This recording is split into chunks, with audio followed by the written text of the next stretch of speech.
Hello and welcome on in everybody to my Void Gauntlet Ice Gauntlet damage build. This is a build that focuses on upping that Void Gauntlet damage as far as we can for both our melee and ranged combat while using the Ice Gauntlet kind of as a support weapon to give us a lot of AoE control over the battlefield. Another huge advantage of this build is the amount of healing power that you get just from staying offensive on it. Honestly, the Void Gauntlet has some pretty incredible self-heals, and when you up the damage, especially by building a little bit in that focus tree, you really see some good returns on the healing from that gauntlet. You can find a written guide to this build on my website, pvpnewworld.com. There, of course, is a link down in the description for you guys. And of course, there's some gameplay commentary at the end of the video so you guys can see it in action. And without further ado, let's take a look at that build.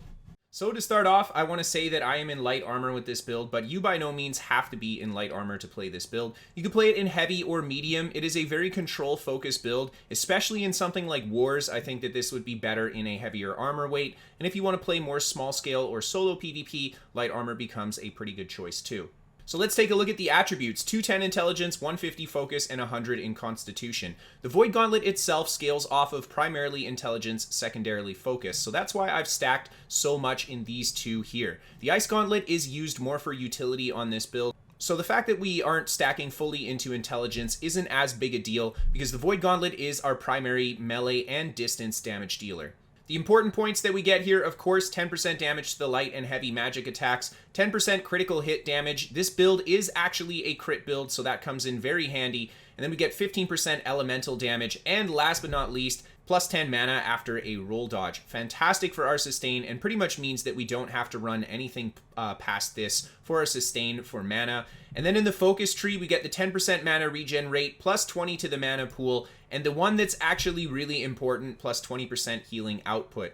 We have quite a bit of healing on the Void Gauntlet, a lot of active healing in our attacks while we're fighting. So the mix of stacking focus with this 20% healing output is the reason why I've gone for the 150 points here. Definitely worth it for the Void Gauntlet's damage and defense. And then in Constitution, we've got 100 points, the 50-point jump, all health consumables are 20% stronger, and then the increased max health by 10% of our physical armor. If you're in heavier armor weights, you'll get a lot more out of this last passive here. If you're in light armor and you don't have enough points to fully flesh this build out, honestly, you don't have to go all the way to 100 in Constitution.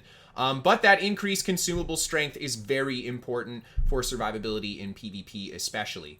So let's take a look at the gear that I'm running on this build. I am on the PTR, so I didn't get access to the most ideal traits. That being said, it wasn't too bad. The first one I've got here is the Void Gauntlet itself. I've got Keenly Jagged as the trait on it.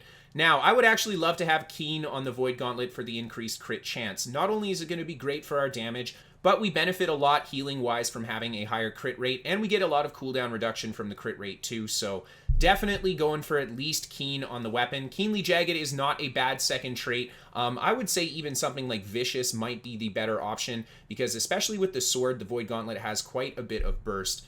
And then for the Ice Gauntlet, I've got Keenly Empowered, and I would like Keenly Empowered mixed with Keen for the Ice Gauntlet. Not a bad option at all. The Keenly Empowered buff will apply when we swap over to the Void Gauntlet, giving us a little bit more burst on our front bar if we land those crits with the Ice Gauntlet. And then taking a look at the gear, again, I am in light armor for this guy. You do not have to play this build in light armor. You could play it in medium or heavy, especially if you're doing something like Outpost Rush or Wars. The heavier armor weight could come in very handy. Taking a look at the gear itself, though, the important traits that you definitely want are things like Resilient, massive for PvP because crits do a lot of damage. Refreshing is also a really good trait option for the reduced cooldown. I would like the Entombed Ice Gauntlet perk that heals you when you exit Entombed as well. I just don't have access to it on the PTS, and I'm not sure what perks the Void Gauntlet will have itself, but there might be some really useful perks for it that you might want for this build. And then for the jewelry, I'll go through each piece individually because they actually have access to very different traits. The necklace here is Divine and Fortified Recovery, ideally Divine and Healthy for PvP. The increased healing power because we have a lot of healing sources, and of course the max health, very important for PvP. And then Hardy and Sacred on the ring. This is actually a really good combo. I really like Hardy because it allows you to do a double roll dodge in light armor without blowing all of your stamina. Sacred is also a really good one because of that increased outgoing healing. We've got a lot of different healing sources again, so very good in that regard. But the one trait that I would have really liked to get a ring with is the Keen Awareness trait for the additional critical chance. This build benefits a lot from crits, healing, and damage-wise, so yeah, definitely the one that you'd want to go for if you can get access to it.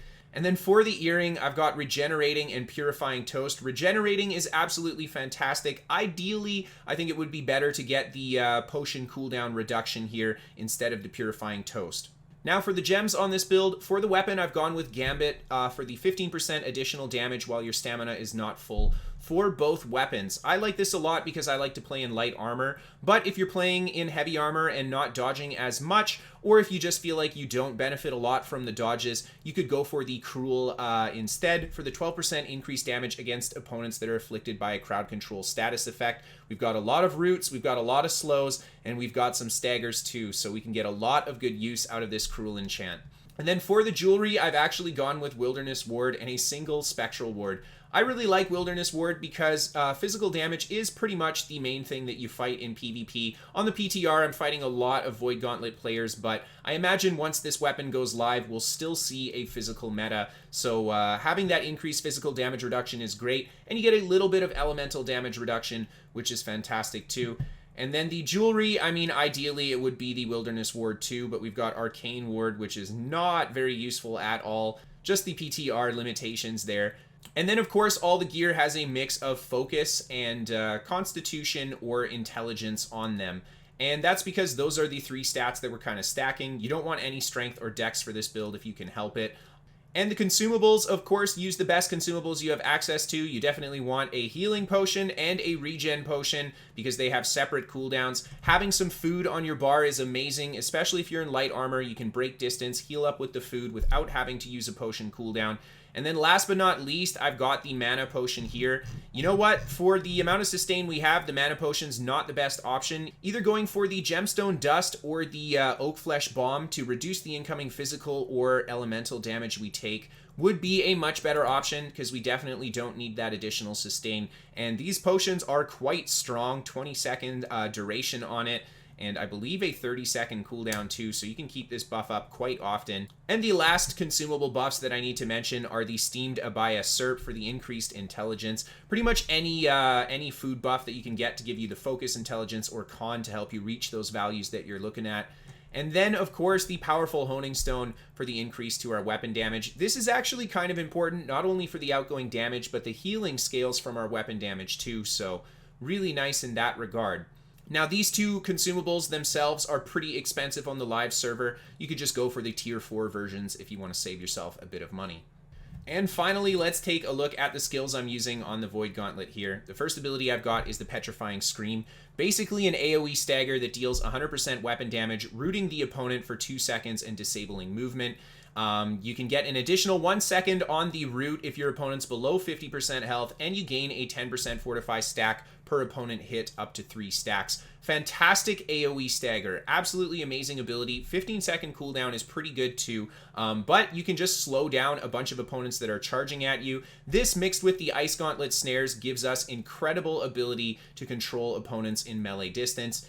And then the next skill that we've got is the Void Blade. You basically just turn your Void Gauntlet into a blade. The basic attacks will deal 100% weapon damage. The heavy attacks will be a thrust that deals 150% weapon damage, and the heavy attack itself has a ton of reach, very similar to the Great Axe heavy attack reach. So you can get a really big lunge with this. And both attacks will inflict Disintegrate on the targets, dealing a 5% weapon damage per second bleed on them for 8 seconds, and reducing their damage absorption by 5% for the 8 seconds as well, and that's up to 3 stacks. Each attack with the Void Blade can apply those stacks, so if you're on top of someone, it's very easy to get all 3 stacks going on them. When you use the Void Blade, you get that 20% Fortify for 5 seconds. This is actually really sweet because we've got a lot of healing power, so we get a lot out of that additional durability. And then we've got the Vicious Void, 10% critical damage to the Void Blade attacks. The Void Blade is a melee weapon. It can backstab for the guaranteed crit, so yeah, really big deal there. And then last but not least, when you get a successful thrust attack, you heal yourself for 5% weapon damage per Disintegrate stack on the target, and this will scale exclusively with focus. And if we've got full stacks on them, that's each thrust attack healing us 15% weapon damage. Not a massive amount, but over the course of a fight, all of the little bits of healing we have really add up. And then the last ability I've got is the Orb of Decay. You fire a massive orb, dealing 100% weapon damage, inflicting disintegrate on the target, just like the Void Blade. And at max range, it transforms into a healing orb and then comes back to you and will heal any friendlies it passes through for 20% weapon damage per second. This healing, again, scaling exclusively off of focus. The orb will also give you 5% mana back per enemy hit by it. It will cripple an opponent by 30% if you hit them and they are already afflicted by a debuff. That is so massive because we've got a lot of outgoing debuffs on this build, including on the Ice Gauntlet, so we can get a very reliable slow with the orb here. And then last but not least, we get the Detonating Orb. When you press the ability again after using it, you can explode it for an additional 100% weapon damage AoE. Or if you use it during the healing return phase, it will heal everything that it hits when it explodes for a 70% weapon damage heal. And this healing, again, is exclusively scaled with focus. The Detonating Orb is actually one of my favorite abilities on the Void Gauntlet. It is a very large projectile, and it's very hard to avoid if your opponent doesn't see it coming. And the explosion on it can effectively allow you to put a 200% weapon damage AoE blast at the target from a distance. This makes it incredibly good at finishing off an opponent who's low hit points and trying to kite away from you. And it makes the ability a really good burst option if you want to do something like the Void Gauntlet heavy attack into the Orb of Decay and then the explosion afterwards. I personally didn't use this a lot for the healing that it provided, but I'll be honest, I really should have, because it does give a lot of healing power and I am invested with the focus on this build. So something that as I play more of the Void Gauntlet, I'm sure I'll get a little bit better at using. And then for the passives on this build, starting off at the top here, we've got Keen Confidence plus 10% critical chance while above 50% health. The next one is the Keen Humility plus 10% critical chance while all abilities are on cooldown. And then we've got the Refreshing Precision plus 10% cooldown reduction on all abilities when you land a critical hit. And then finally for the crit passives, on critical hit, gain health equal to 15% of damage done. So yeah, critical hits benefit us immensely with the Void Gauntlet, immensely. So having that high crit rate, very important to get this build to work properly. Then we've got Empowering Proximity. You gain Empower when casting abilities within 5 meters of an enemy, increasing your damage by 10% for 5 seconds. This can stack up to 3 times. The Petrifying Scream has a 5-meter radius, so if you hit 3 players with the Petrifying Scream, you now have that 30% Empower.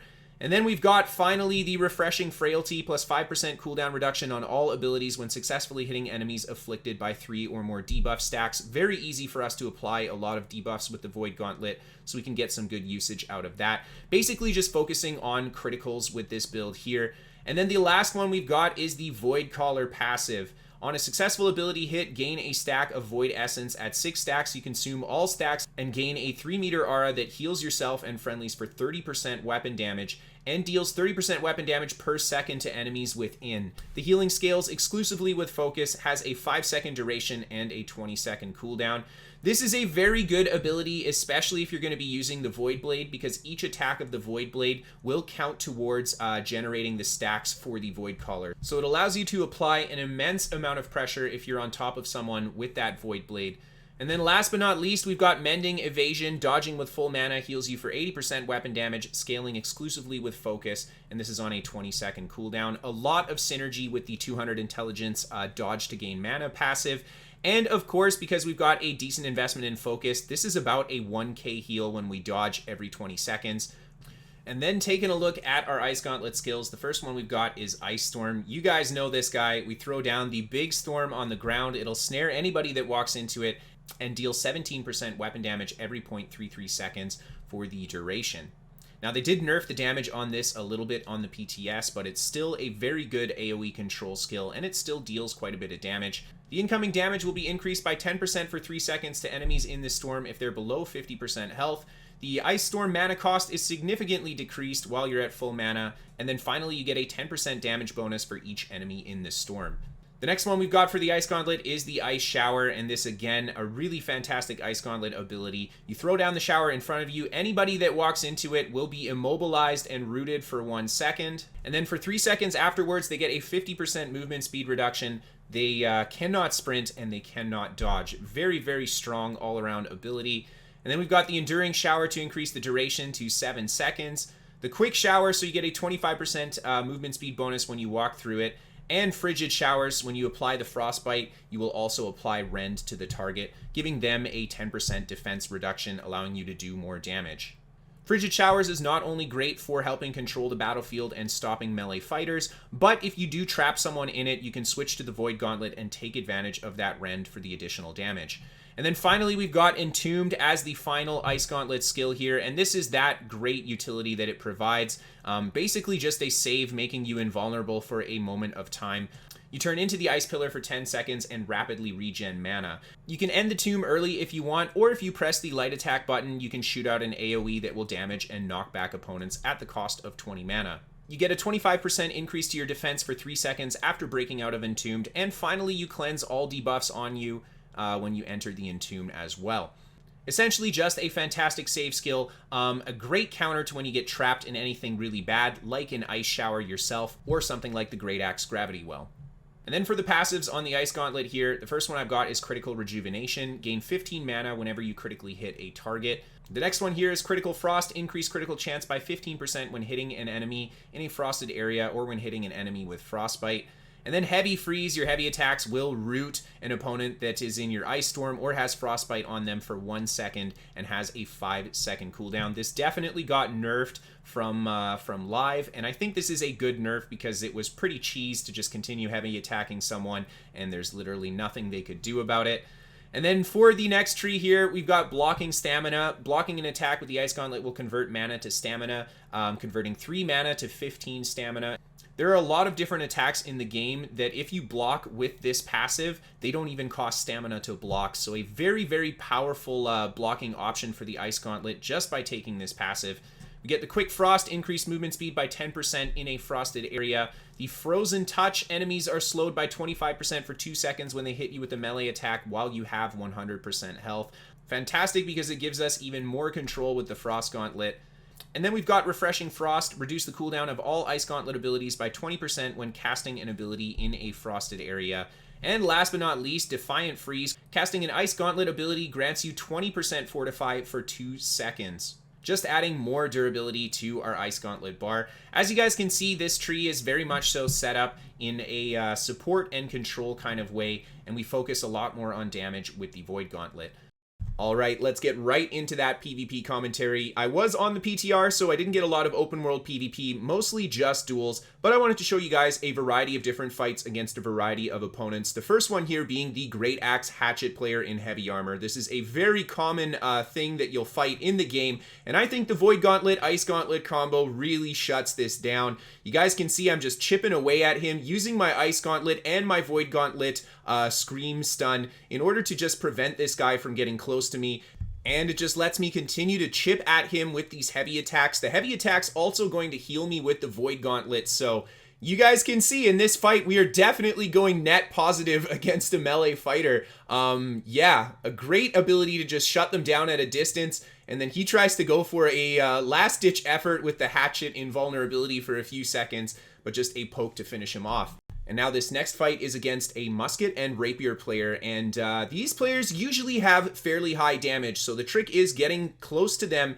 and then hitting them with some nice combos. There you see he does a poor job with his stamina management. We managed to catch him with the stamina down. I just burned through my own stamina being very aggressive there, and then try to stay on top of him with the sword. A lot of healing power coming from that offense with the sword, and there you see that Orb of Decay being the finishing move when he hits me with the Immobilize. And don't even hit him with the AoE blast to finish him off. And now I've got another fight here against another Void Gauntlet player, and he is not spec'd into damage like I am, and just look at how quickly we cut through this guy's health and try to hit him with the fear there. He does dodge that, but just stay on top of him with the sword. Excellent reach on those light and heavies on the sword. We bring that guy down too. So far a good showcase, I think, of the damage you can put out on a Void Gauntlet build when you have that intelligence and focus split. But we got to put it to the test against a heavy armor Lifestaff player. And yep, there were definitely some of those around here. And I picked a fight with this guy here. and I just start throwing down the Ice Gauntlet snares and everything, just trying to put a little bit of damage and a little bit of mobility issues on him so he can't put any damage back into me. A great trap with the Ice Shower there, and then I roll behind him with the Void Gauntlet blade and get a good backstab damage. And this player here, I'm doing a good job rotating around him. Already you can see I dropped his health super low. Almost finishing him with that Ice Gauntlet heavy attack there. Just miss another one, and he manages to make it to the heal in time. I believe he's got his potion coming up real soon too. There's another big heal there. Yeah, there's the potion. And I just keep the pressure up on top of him, feeding him the Void Gauntlet heavy attacks. And you guys can see I haven't had to heal yet, simply because the Void Gauntlet's passive healing, especially with the 150 points in focus, we're just going to heal away while we actively fight him. There, he puts a bit of pressure on me with his sword. I get a good counter stun as I back out there. Try to go for the heavy attack, but he ends up dodging a lot of it. Connect on that next heavy attack. Again, the reach on that Void Blade, so powerful. And I've got the Scream ready. And just trying to get a good combo there, just spamming the heavy attacks on top of him while he tries to kite around. Honestly, the reach on that Void Gauntlet blade is like the battle axe. You have a lot of reach, and then I just feed him a few heavy attacks until my blade is ready again, and then I go for pressure on top of him here. Not really doing much with the Ice Gauntlet here. We could throw down the Ice Storm, but to be honest, the Void Gauntlet's going to be doing a lot more damage than that. And he's getting some good kite around that tree, some good dodges too. I end up missing a majority of my attacks there. Throw down the Ice Storm and catch him in the Ice Shower again. He tries to go for some offensive play. It looks like my Ice Shower actually just didn't do anything to him there. And I just keep rotating around him with the roll dodge and going for those heavy attacks. Really love the Void Gauntlet in light armor with the roll and those heavies. So much mobility and so much reach. And there you can see, even against the heavy armor player, we're almost getting 2k crits on the heavies. So there you go, guys. I'm going to let you enjoy this last little skirmish here as I say my goodbyes. And I'll be honest, I actually quite like the Void Gauntlet. It's an interesting magical weapon that gives you both a melee and a ranged damage option. And the self-healing on it while you're just attacking is pretty incredible, so it gives you the ability to win a lot of attrition fights, especially in lighter armor weights that you may have struggled with a little bit before. I would love to hear what you guys think about this weapon, and I really hope that you guys enjoyed this build. If you guys want to catch some live gameplay from me, or if you want to keep up to date with me, you can always... If you guys want to catch some live gameplay from me, you can give me a follow on Twitch, and if you want to keep up to date with me, you can always give me a follow on Twitter. I featured the New World Top 5 battles, so if you guys have some clips that you want to send in for the top 5, you can send those to Kristofer at pvpnewworld.com. And of course, you can check out my website, pvpnewworld.com. It's got a written guide to this build, as well as written guides for all my other builds, and a bunch of information on the game in general. This show is sponsored by What the Fast. They're a VPN for gamers. They can give you better ping to your favorite games, and they're free to try for the first month. A link down below in the description for you guys. And then last but not least, a massive thank you and a massive shout out to all of my patrons on Patreon. Without you guys, I couldn't do this job, so thank you everybody so much for supporting and tuning in. As always, I hope that you guys enjoyed. Have a great night, everyone, and I'll see you next time.